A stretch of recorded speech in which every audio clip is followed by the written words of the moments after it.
Assalamualaikum warahmatullahi wabarakatuh.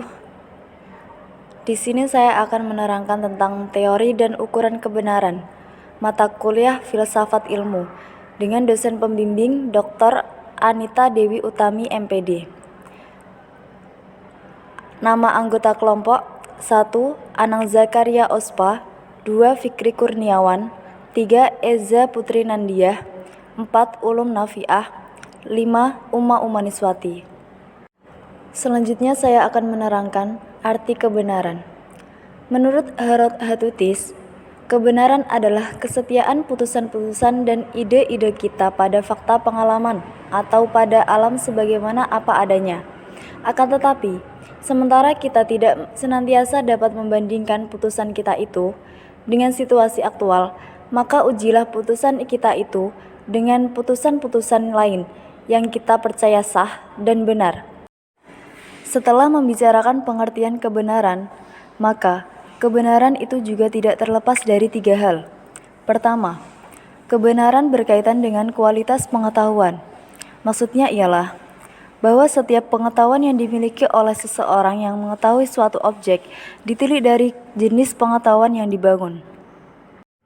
Kedua, kebenaran yang dikaitkan dengan sifat atau karakteristik dari bagaimana cara atau dengan alat apakah seseorang membangun pengetahuan itu.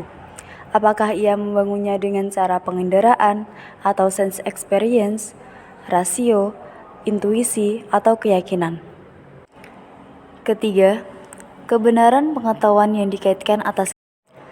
Selanjutnya, teori-teori kebenaran.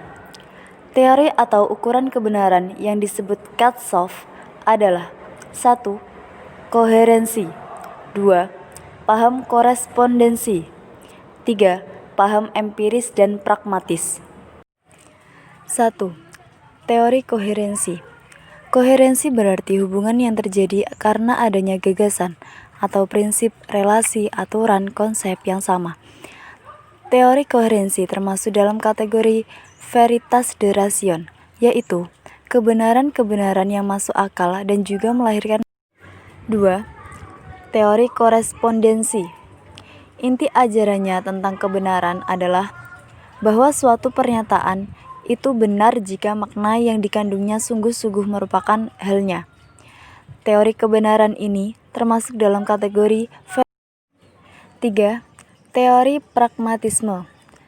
Kebenaran menurut teori ini adalah suatu pernyataan yang diukur dengan kriteria apakah pernyataan tersebut bersifat fungsional dalam kehidupan praktis.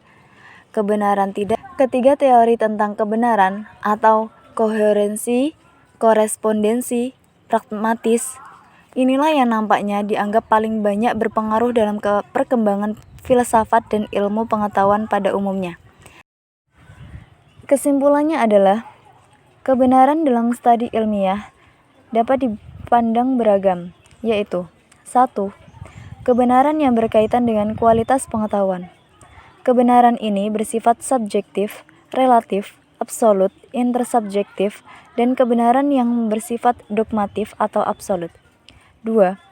Kebenaran yang dikaitkan dengan sifat atau karakteristik dari berbagai cara atau dengan cara pengendaraan atau rasio, intuisi, atau dengan keyakinan.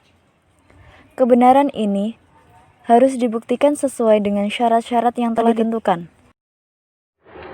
Sekian penjelasan dari kelompok saya. Saya mewakili dari kelompok saya. Mohon maaf jika ada salah kata. Wabillahi taufiq wal hidayah. Wassalamualaikum warahmatullahi wabarakatuh.